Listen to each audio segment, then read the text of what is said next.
दादा परिचय दे दीजिए। मैं विजय विद्रोही इसी रायबरेली जनपद का मूल निवासी हूँ। क्या चुनाव में जो लोकसभा चुनाव है अभी, पहले के चुनाव में और आज के चुनाव में सोशल मीडिया जो चल रही है, कैसा चुनाव हुआ करता था? किस तरह से लोग प्रचार करने गांव में और शहरों में घूमा करते थे? देखिए, पहले जो चुनाव होता था उसमें धन बल से ज़्यादा लोगों की जनता के साथ कनेक्टिविटी बहुत मायने रखती थी और रोज़मर्रा की ज़िंदगी में उन नेताओं का आदमी के साथ बहुत गहरा जुड़ाव और लगाव रहता था। ऐसे लोग चुनाव लड़ने आते थे। माने फ्रीडम मूवमेंट के बाद अगर देखिए तो एक दौर आपको चुनाव में नेशनल मूवमेंट के लीडरशिप का दिखाई पड़ेगा, जो इस मुल्क के अंदर क्या सुंदर से सुंदर गढ़ना है, इसको लेकर के चुनाव होते थे। माने अगर आप देखिए तो जय जवान जय किसान के नारे पर चुनाव हुआ, फिर गरीबी हटाओ के नारे पर चुनाव हुआ, भारत में कृषि क्रांति आई उसी दौर के अंदर, लोकतंत्र बचाओ के नारे पर 77 का चुनाव हुआ।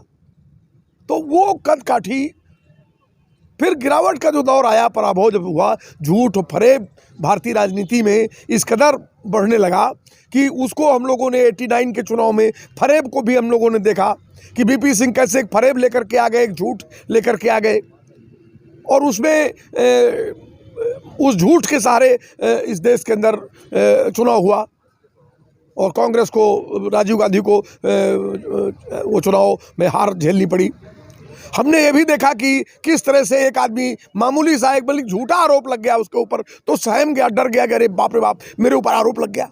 माने एक दौर ये था कि एक आरोप लगा 72 करोड़ कुल बोफोर्स घोटाले में जो आरोप है कि कमीशन खाया गया वो 72 करोड़ है, वो भी कहीं साबित नहीं हुआ, उसमें 100 लोग शामिल हैं और वो आदमी डर गया कि अरे बाप रे बाप, मेरे ऊपर माने घोटाले का आरोप लग गया। इतना ये इतने निर्बल मन के लोग थे उस समय। अब देखिए, बढ़ते हुए जो जैसे जैसे विज्ञान आगे बढ़ता है वैसे वैसे चीज़ें, हम रतिपाल जी थे यहाँ सोशलिस्ट पार्टी से मिले रहे, वो तांगे से उन्होंने प्रचार किया और चुनाव जीत लिया उन्होंने। तो वो तो विज्ञान जैसे जैसे आगे बढ़ता है वैसे वैसे आपकी गति और तेजी भी आगे बढ़ती है। लेकिन मूल सवाल ये है कि नैतिकता का जो आधार है, धरातल है चुनाव में, आज आप चुनाव में कौन से लोग आ रहे हैं, किसका पैसा खर्च हो रहा है? तो चुनाव में अगर आप देखिएगा तो कारपोरेट का पैसा खर्च हो रहा है। ये 1000 करोड़ का बांड, ये 6000 करोड़ रुपया जो मिल रहा है अभी और छुपा हुआ है, ये किसका पैसा है? ये पूंजीपतियों का पैसा है। तो आप जिनको चुनाव जिता रहे हैं रोटी के लिए, अपने अपने अपने बच्चे की शिक्षा, चिकित्सा और स्वास्थ्य के लिए, आप अपने बच्चे के रोजगार के लिए, आप अपने बच्चों के भविष्य के लिए, जिनको आप चुनाव जिता करके वहां आप लॉ मेकर बना के भेज रहे हैं, वो किसका काम कर रहे हैं? वहां पार्लियामेंट में वो 1000 करोड़ रुपया जिनसे आपने लिया है, जो जिनके पैसे से आप चुनाव लड़े हैं, जो आपका परवरिश कर रहे हैं, जो आपके मक्खन मलाई का इंतजाम कर रहे हैं, आप उनका काम करेंगे कि वो गांव के मुखरों का काम करेंगे जिसने एक दिन लाइन में खड़े होकर के वोट दे दिया?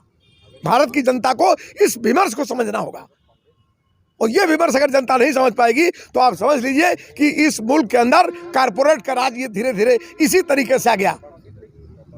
आप उसके अंदर उठा के देखिए, है आपने एक मतलब किस तरह से इस एक्सपोजर ने, बॉन्ड के एक्सपोजर ने तो पब्लिक डोमेन में इस चीज को लाके खड़ा कर दिया कि इस देश की पूरी पॉलिटिक्स का जो स्टीयरिंग है वो इस देश के पूंजीपतियों के हाथ में है।